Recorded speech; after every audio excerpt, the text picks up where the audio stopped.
হ্যাঁ, জানি যে ভিডিওটা দিতে আমার অনেকটাই দেরি হয়ে গেল। কিন্তু প্লিজ তোমরা কিছু মনে করো না, এটা হচ্ছে ধনতেরাসের ভিডিও। আমি আর মা চলে গিয়েছিলাম রূপোর জিনিসপত্র কিনতে, কারণ এই বছর রূপো কেনা খুব শুভ।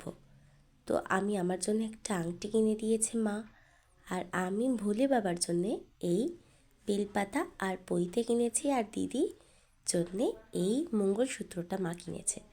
তারপর আমি ক্লাসে গিয়েছিলাম। ক্লাস থেকে এসে মা আমাকে বলল যে চল ঠাকুর দেখে আসি। তো তাড়াতাড়ি 8টার মধ্যে বাড়ি পৌঁছে গেছি, তো তাই ঠাকুর দেখতে বেরিয়ে পড়েছি। দেখো কত সুন্দর সুন্দর থিম করেছে দেখো এখানে।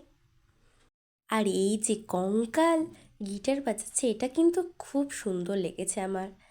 তোমাদের ভিডিওটা ভালো লাগলে অবশ্যই লাইক, শেয়ার, কমেন্ট, সাবস্ক্রাইব করো। ভালো থেকো, পাশে থেকো। দেখা হচ্ছে খুব তাড়াতাড়ি। টাটা।